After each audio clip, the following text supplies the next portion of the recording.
Para empezar, quisiera recordar nada más algunos términos que son muy importantes para lo que les voy a decir,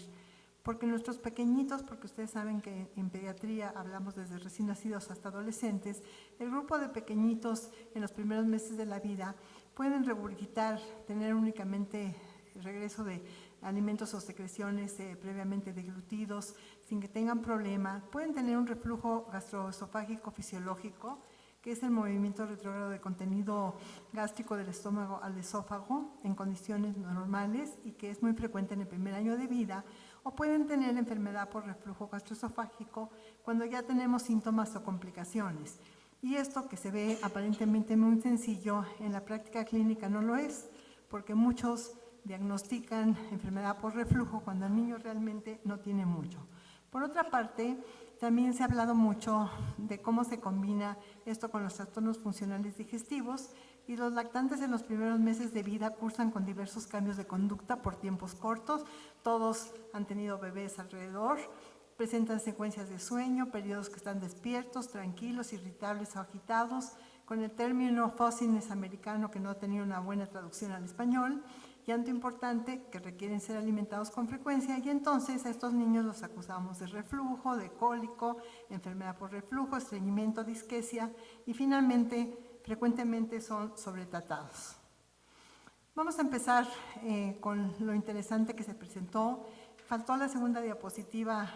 que se pasó, en la cual comentaba que lo que yo voy a presentar es lo que se presentó en la DDW, que se presentó en Washington, en Aspigan, el año pasado en septiembre, y en Espigan, que fue en Grecia, que es la Sociedad Europea de Gastroenterología Pediátrica. Para el diagnóstico clínico de la enfermedad por reflujo, desde hace muchos años se ha tratado de hacer un cuestionario, y el cuestionario que se ha validado es el que se encuentra en la parte superior de la diapositiva, que hizo la doctora Orenstein y que se ha ido validando a través del tiempo. Hay nuevas versiones que valora el número de regurgitaciones, cuánto tiempo lloran los niños o están irritables, el arqueo, si lloran mientras comen o dejan de llorar, dejan de comer aunque tengan hambre. Y es una medición confiable, válida, de aplicación clínica de síntomas por enfermedad de reflujo, que desgraciadamente no siempre utilizamos. Entonces, el primer trabajo que les voy a comentar en una forma rápida fue un trabajo de Ámsterdam del doctor Beniga y su grupo, en el cual valoraron a 164 lactantes que en una clínica de niños sanos. No eran niños que habían asistido a consulta, que habían llegado a consulta por reflujo, sino simplemente eran niños que iban a clínica normal. Y mostró cómo los niños en los primeros meses de vida pueden tener datos de enfermedad de reflujo, y esto disminuye progresivamente en los 24 meses de edad, y no tiene que ver con que los lactantes sean manejados con leche materna o fórmulas lácteas, lo que quiere decir que la mayor parte de los niños el reflujo gastroesofágico o la enfermedad por reflujo gastroesofágico va a tener una buena evolución a más o menos corto plazo. Un trabajo muy interesante que se presentó por la doctora Salvatore es los cambios de conducta y el reflujo en los lactantes. Entonces aquí lo que ellos hicieron fue seleccionar lactantes pequeños que tenían sospecha de reflujo, que presentaron episodios de llanto durante la investigación, y les hicieron un diario de síntomas y los metieron en una escala validada que se llama FLAC, en la cual ve todos los signos que hacen los niños, como son la cara, las piernas, la actividad, el llanto, si se consuelan fácil.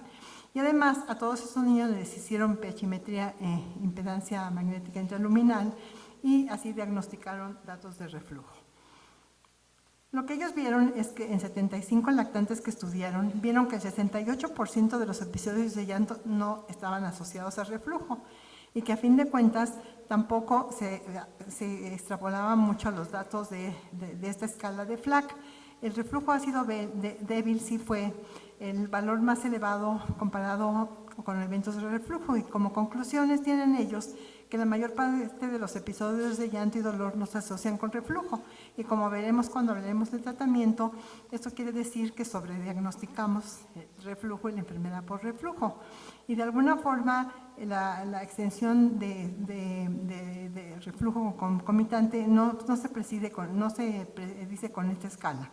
Pero algo que sí fue interesante es que el reflujo débilmente ácido es más doloroso que el ácido. Entonces ellos se ponen como una teoría que a lo mejor la cantidad de volumen también puede ser importante como causa de dolor que el ácido. Pero el estudio realmente, como se está haciendo en la actualidad, no apoya el uso de inhibidores de bomba de protones en lactantes con enfermedad por reflujo como rutina. Vamos a pasar ahora a endoscopía e histología. Me pareció interesante presentar un artículo que presentaron el grupo de IMSS del Instituto Mexicano de Seguro Social de Guadalajara, la doctora Cebes y su grupo, en el cual ellos estudiaron a 30 niños de 6 meses a 15 años con enfermedad por reflujo y los valoraron endoscópicamente, con valoración histológica y con datos también de pechimetría.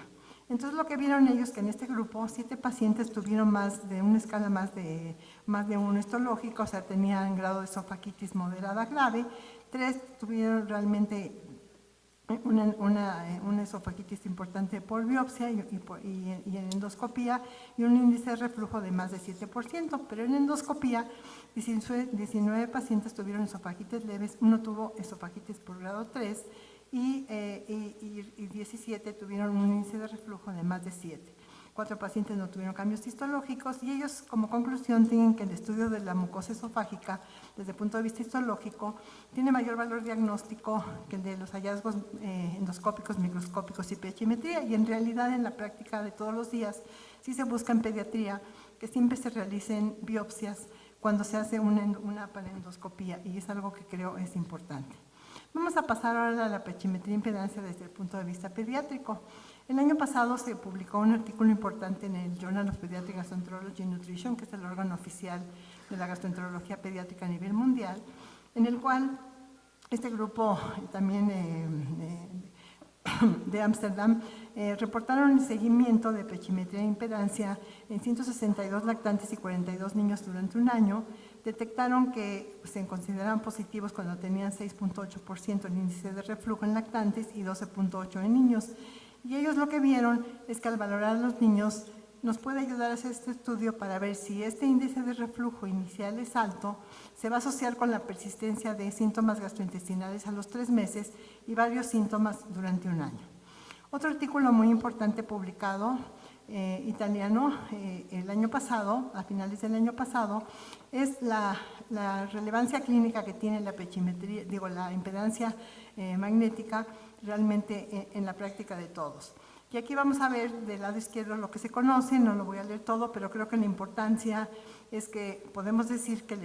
la impedancia magnética intraluminal se ha convertido en el estándar para valorar el reflujo gastroesofágico tanto en adultos como en niños, y que también permite evaluar el tránsito esofágico al medir el aclaramiento del bolo deglutivo. Pero ¿qué es lo que es nuevo realmente? Es que la presencia de anomalías motoras esofágicas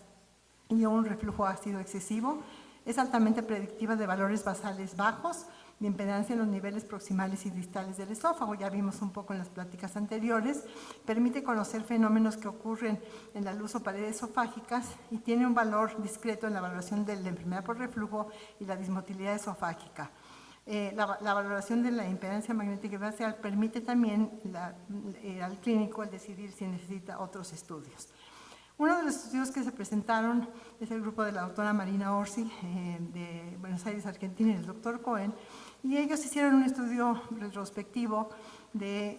con pechimetría, panendoscopía e impedancia, con biopsias esofágicas, y realmente la conclusión más importante es que encontraron que los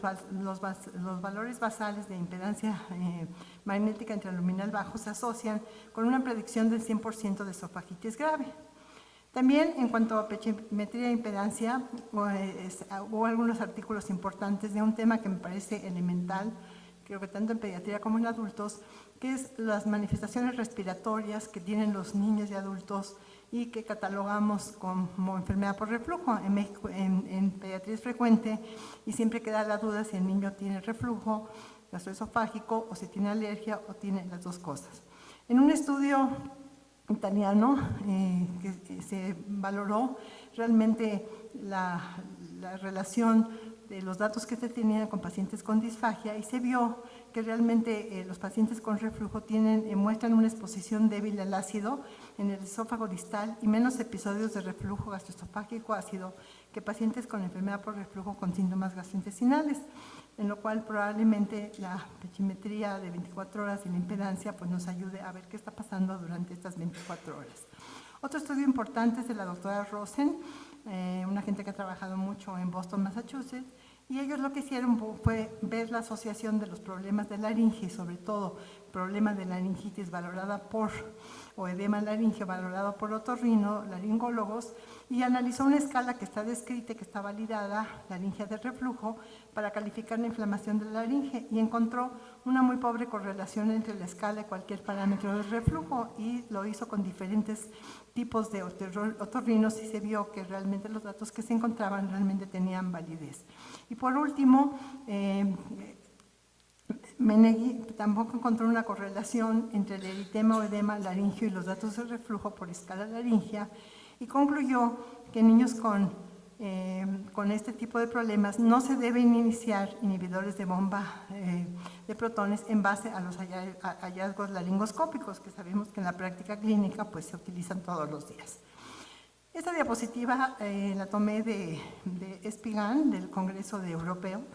y aquí hablaba de, si bien ustedes en la parte, la asociación de reflujo con el llanto, es una causa, es un efecto, es una coexistencia, estamos sobrediagnosticando, la esofagitis en niños que están alterados, que están irritables, cómo vamos a hacer la correlación de la pechimetría con los cambios histológicos y los datos predictores de la presencia de reflujo gastroesofágico en niños con problemas, con cambios de conducta, como decía yo al principio, y el uso del omeprazol y los inhibidores de protones. Desde el año 2011 se publicó un metaanálisis en el cual se hizo una revisión sistemática y básicamente no tenemos mucho tiempo para analizarlo, pero podemos ver que allí se concluyó que no son efectivos los inhibidores de bomba de protones para reducir los síntomas de reflujo gastroesofágico en lactantes. Y aunque tienen buena tolerancia en el uso prolongado, faltan evidencias realmente de seguridad y acuérdense que estamos manejando a niños que están en crecimiento y que nos preocupan muchas más cosas de lo que nos preocupan en los adultos. El año pasado salió un metaanálisis muy importante en la cual se demuestra también que no hay efecto de los inhibidores de bomba de protones en niños que lloran y tienen irritabilidad. Y vemos en todos los estudios que se encuentra que no hay datos. Y hago hincapié en la parte inferior al estudio de la doctora Orenstein, quien estudió lansoprazol versus placebo y encontró que no había una gran diferencia y que a fin de cuentas se tuvieron niños que lloraban durante más horas o más de 25%, o una hora después de la comida, más de 25% de las comidas. De tal forma que las evidencias están en contra de que usemos inhibidores de bomba de protones. Un artículo que me pareció muy interesante, porque nosotros sabemos que en las unidades de intensivas neonatales, donde vemos a pequeñitos que se quedan mucho tiempo internados, que tienen muchos problemas, realmente los inhibidores de bomba de protones se utilizan muchísimo. Los autores reportan el uso empírico prolongado de estos medicamentos en 100 lactantes prematuros que fueron heredados de unidades de cuidados intensivos neonatales, que a pesar de que habían sido estudiados por impedancia magnético intraluminal, por pechimetría y que tenían un índice de reflujo esofágico alto, recibieron este tipo de medicamentos por periodos prolongados. Debemos recordar que estos niños, como está en la lista hacia la izquierda, son niños que tienen displasia broncopulmonar, que pesan muy poquitos, muchos que están en ventiladores, algunos que